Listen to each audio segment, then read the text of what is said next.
O tema da desregulamentação e modernização das hidrovias no Brasil é central na agenda de logística do país, visando atrair investimento privado para um modal de transporte que é crucial, mas historicamente subutilizado. A desregulamentação aqui está intimamente ligada à agenda de concessões, parcerias público-privadas PPPS e à simplificação do ambiente de negócios. Contexto da desregulamentação. A principal motivação por trás da desregulamentação é superar a precariedade da infraestrutura e a baixa participação do modal hidroviário na matriz de transportes brasileira. O transporte por hidrovias é reconhecido por ser mais eficiente e de menor custo que os modais rodoviário e ferroviário, mais sustentável ambientalmente e menor emissão de carbono por tonelada transportada. O objetivo é transformar rios navegáveis em hidrovias efetivas, com garantia de profundidade, sinalização e controle, concessões e atração de investimentos privados. A maior parte da agenda de desregulamentação se concentra em transferir a implantação, a manutenção e a operação das hidrovias para a iniciativa privada por meio de concessões e PPPS. Plano Geral de Outorgas PGO, o governo tem trabalhado no modelamento de concessões em trechos prioritários.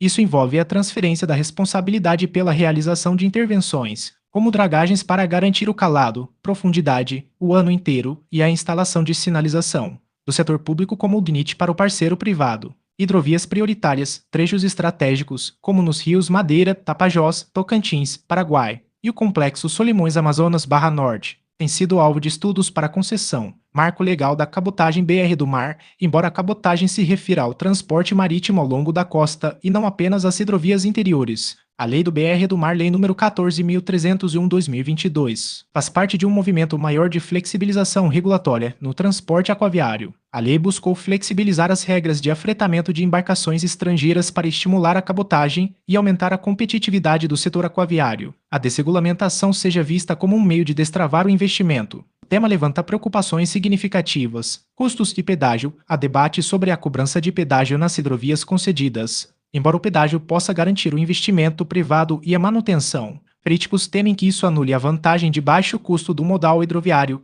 prejudicando sua competitividade.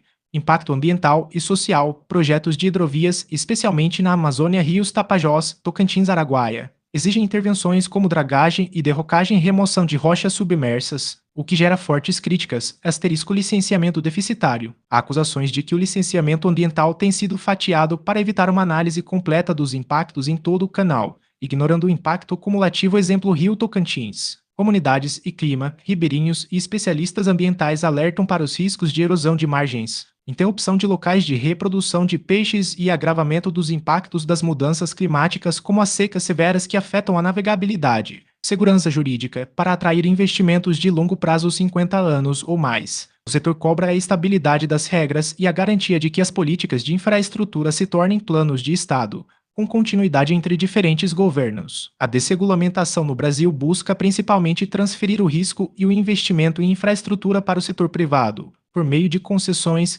mas o desafio é equilibrar a atração de capital com a proteção ambiental e a garantia de tarifas competitivas. A ideia de transpor as águas do rio Amazonas para o Nordeste e para bacias do Centro-Oeste já foi objeto de estudos e até de propostas legislativas no Brasil, principalmente visando combater a seca no semiárido. Viabilidade da água-vazão.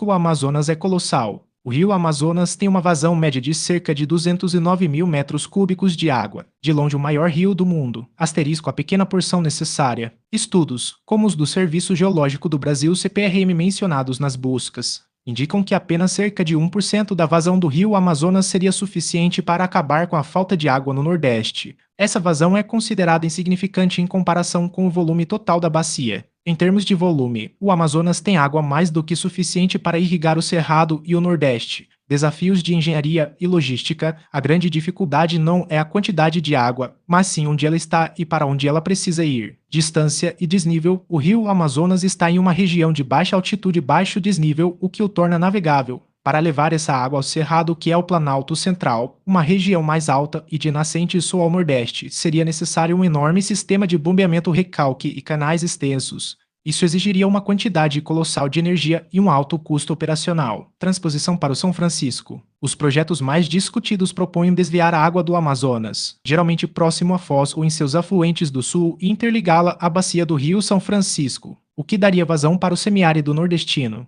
Esse transposição do rio Amazonas para a represa de Sobradinho, os enormes impactos ambientais e climáticos. Este é o ponto mais crítico e a principal razão pela qual esses projetos são extremamente controversos. A alteração do ciclo hidrológico amazônico. Desviar o volume de um rio tão grande, mesmo que pareça uma pequena porcentagem, pode ter consequências imprevisíveis no ecossistema da Amazônia, incluindo a dinâmica dos seus próprios afluentes, o ciclo de cheias e vazantes e os habitats de inúmeras espécies. E os voadores, o Cerrado e o Sudeste dependem crucialmente dos rios voadores. Massas de ar carregadas de umidade evaporada pela floresta amazônica que são desviadas pelos Andes e caem como chuva no centro-oeste e no sul-sudeste. A alteração na vazão de água do Amazonas e de seus afluentes e o desmatamento no Cerrado já estão ameaçando esse ciclo. Desviar ainda mais água pode agravar a crise hídrica em vez de resolvê-la. Impacto no Cerrado. O Cerrado é a caixa d'água do Brasil, onde nascem rios que abastecem as grandes bacias. Introduzir água de outra bacia em larga escala pode alterar a composição química da água, o regime de vazão dos rios do Cerrado e potencialmente piorar problemas de erosão e sedimentação.